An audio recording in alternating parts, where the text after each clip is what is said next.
You guys know that one of my greatest joys in life is getting to look at and review weird tech, and this was one of the first really strange pieces of tech that I got to review a couple of years back. This is the Unihertz Tank, and today we're looking at kind of the newest version of this sort of thing.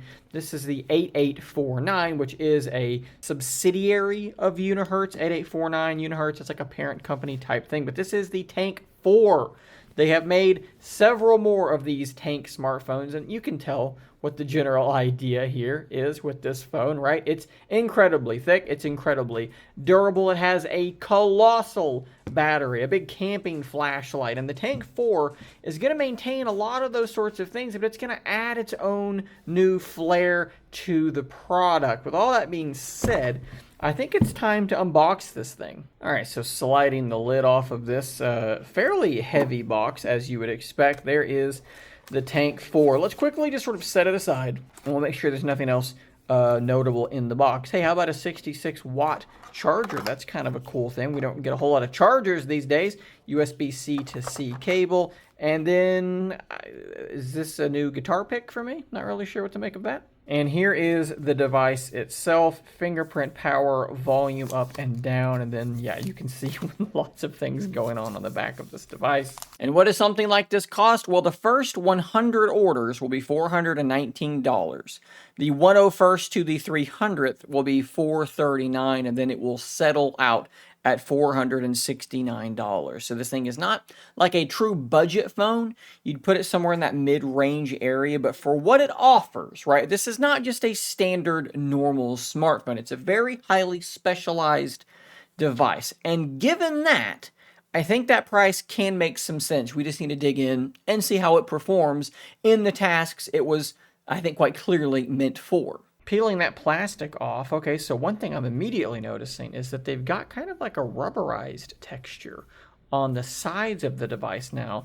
I kind of guess where that's, meant to be where you're going to be holding on to the phone. Quickly here, according to the box, we have 12 gigs of RAM, 512 gigs of storage, an absolutely colossal 11,600 milliamp hour battery. Guys, that is absolutely so huge. The phone I'm filming on, the S25 Ultra, is a 5,000 milliamp hour battery. For context, 6.78-inch screen, IP68 water and dust resistance. It does have an octa-core processor. We'll look at that a little bit more closely as we go through this. There is a 32 megapixel fixed focus camera, a 50 megapixel autofocus camera, a 64 megapixel night vision, it says night version, I'm assuming they mean night vision, and then a 50 megapixel telephoto. In theory, the camera hardware is really not too bad, and I am very curious to check out this night version camera, and I'm wondering if that's what this sort of LED or IR array is there to actually illuminate for that night vision camera. And then, of course, we do have still the camping flashlight on the back, which last time was crazy bright. So going around the device, we have several different buttons here. I think these are the volume keys, but you also have different like programmable keys or things that might trigger that flashlight. Lots of fun things there. Fingerprint and a power button there as well. On the bottom side, we have where the USB-C port is, and I'm guessing probably a headphone jack as well, but it is, of course, something that is now covered up with this little rubberized plug.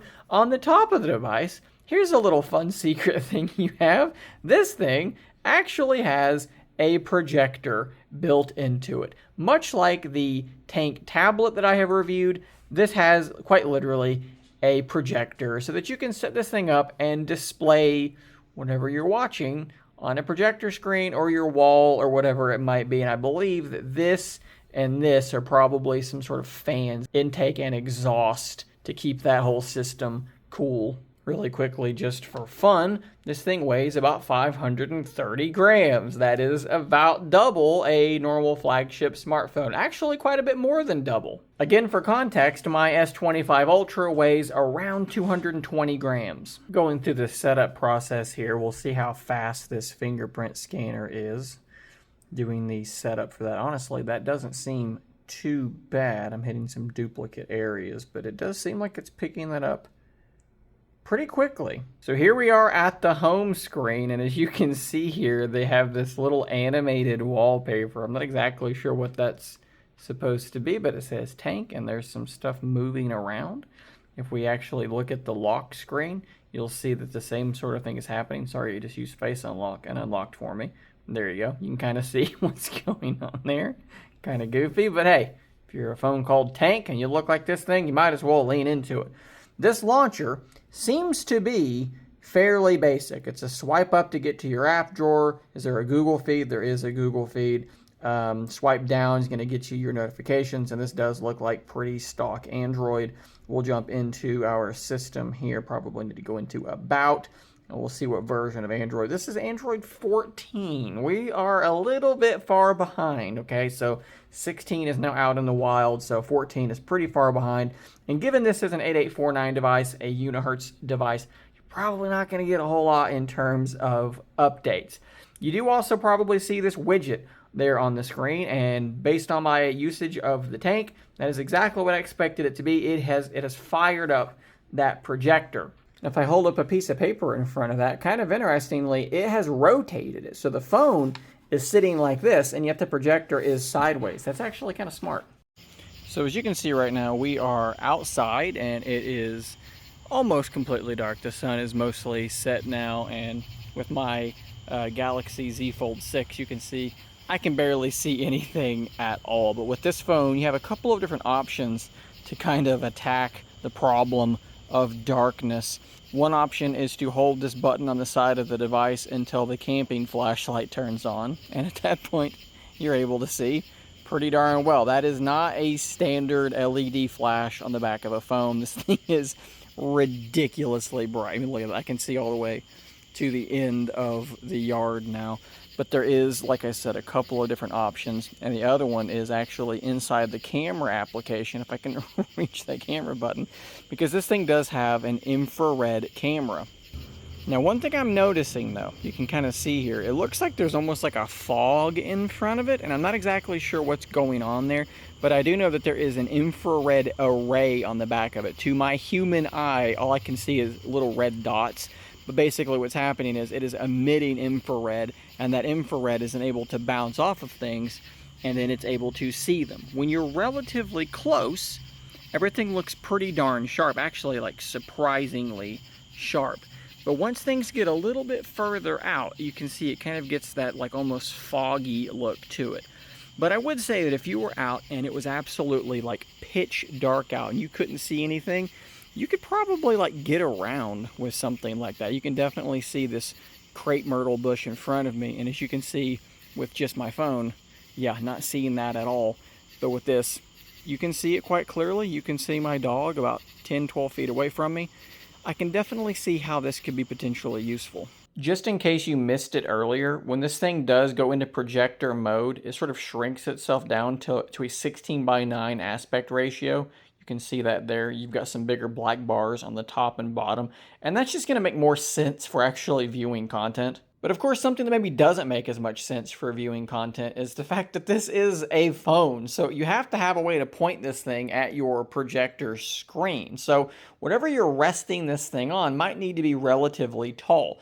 Now you can tilt it pretty far. I am sort of at this angle, and yet we're going to be able to display relatively flat there on the screen. So that is one benefit. But ultimately, unlike the Tank tablet, which has the exact same projector on it, there is no kickstand or anything like that to make setting this up easier. So what have I done? I stacked up a couple of pillows and I pointed it at the screen, and that's what we have to work with. And you can see here, in a fairly well-lit room, I would not say that is super watchable. It seems very dim. So right now, this is about a 45-inch display, and I think that the quality looks okay, but again, just too dim. So let's kill some lights. So with the brightest lamp in the room turned off, we're getting closer, right? Like, I think you could probably watch like a normal TV show this way, but if we go ahead and kill the other two lamps in the living room, now I think we're actually looking all right. And again,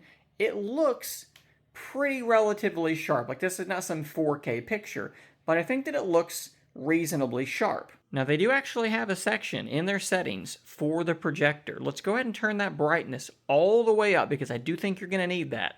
And with that brightness turned all the way up, some nice vibrant colors here. You can see what that looks like. Let's go ahead and back this thing up and get the biggest picture we can manage. So now you're looking at about a 70-inch screen, and it's definitely not the brightest thing I've ever seen. I would want to push it closer to get a brighter picture, but just so you can kind of see what you're dealing with, this is where we're at. So now I've turned off every light I can possibly turn off. We're spending a lot of time on this, but I hope you guys actually find it useful.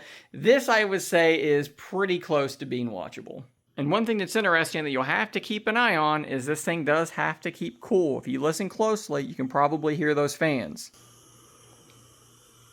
So make sure whatever you have this thing stacked on to kind of get the right angle is not blocking those fans. Taking a look here at CPU-Z to figure out what we can kind of learn about this device. It does look like it is a MediaTek Dimensity 7300 processor. I saw that and my next thought was, let me Google that and see what people think about this processor. And I went to do circle to search and that is not an option. So we're going to have to do it the manual way. Actually, we'll just use the new version of Google searching. We'll just use Gemini because that's a thing you can do on this phone, obviously. It's a 4-nanometer process. It's a mid-range processor, balancing performance and efficiency. Mali G615 GPU is not too bad. 8-core setup. You have 4 A78 cores and 4 A55 cores. So you don't have like a prime core and you don't have any like power sipping cores, but I think it's probably going to be fine. I know that Minecraft isn't necessarily like the most taxing game in the world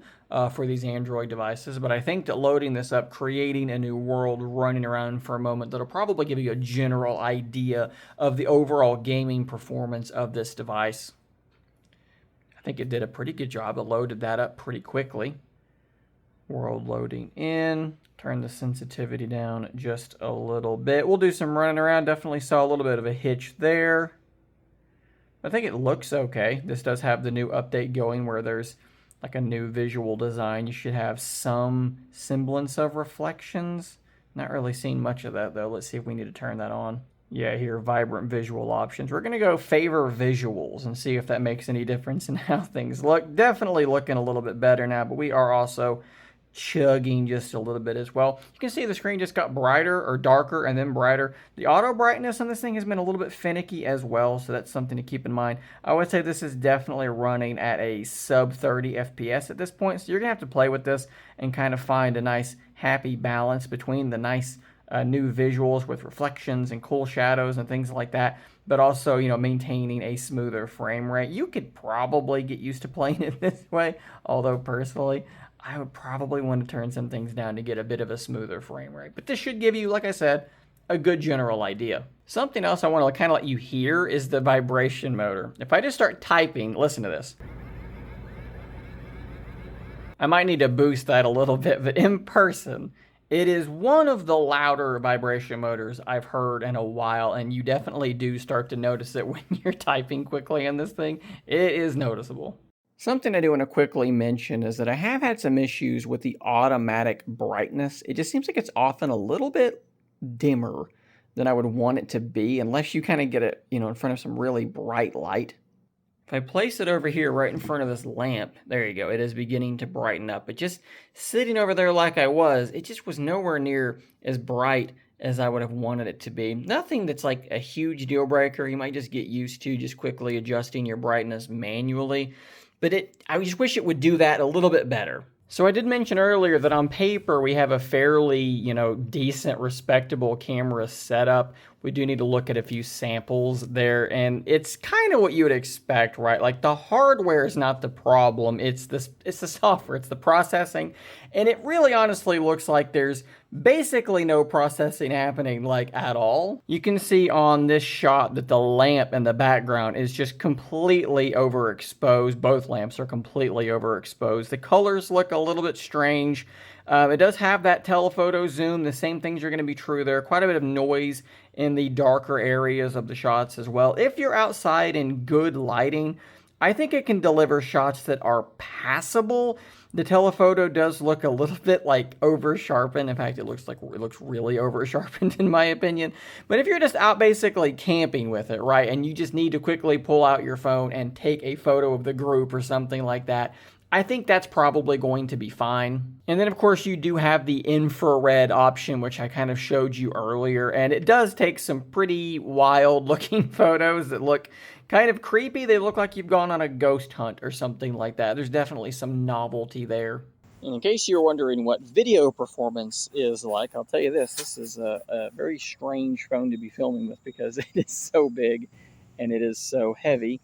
Hopefully you can get a general idea here of exactly what kind of quality you can expect. We are in obviously pretty solid lighting out here with the sun out. Rose gonna lay down and wait for me to go back inside and get us out of the heat. As this thing does have a projector screen, you might be wondering, how do those speakers perform? So let's do the thing. We'll just fire up Crab Rave and see what they sound like.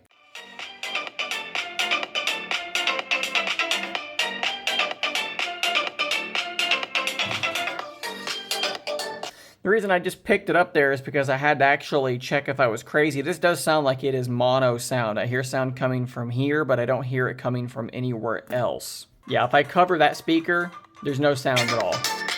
So it is indeed a mono speaker. It's a very loud mono speaker, but I mean, you're gonna want stereo sound if you're watching television, a movie or something like that. So that's something to keep in mind as well. Since you have these extra buttons over here on the side of the device, they are actually programmable here in the shortcut settings, and you can do quite a few things with them. You can see here that the camping light is mapped to the top one, which you can do different things with it, right? Let's actually go back and we'll go to the other key, which I have mapped via shortcut settings to Gemini. If I press and hold it, it just launches the Gemini application, and you can do a quick search that way. And as you can see, you can do short press, long press, double press. You can have these keys do all sorts of different things, and I do really enjoy having that kind of utility. In terms of the battery life, you can see here that I kind of stepped away from this phone as I was reviewing the Galaxy Z Fold 7. It kind of came out in between, and this thing has an embargo that I had to kind of step away from it. And you can see it just sort of set out, and it took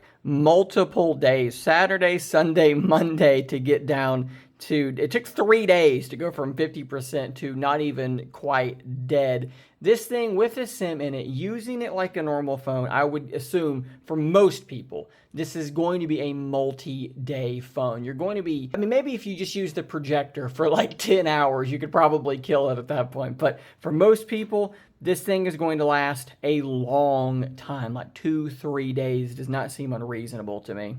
Just out of curiosity, I just now ran the projector for 5 minutes, and it looks like we lost 2% of our battery life, so you can kind of extrapolate that for yourself. It's a massive battery. It's like 2.5 size the normal battery you have in your phone. And I assume I should be able to charge this device with this device. In this case, it's actually going the other way. My Fold is charging the Tank. Let's unplug and plug back in and see if it goes the other direction. Maybe it matters which device is plugged in last. Let's try it that way and see if, there we go. So now the Tank is indeed charging my Z Fold 4. Let's see if we can get a speed on that. So it's definitely not fast, but you can see there we're charging at about 5.9 watts.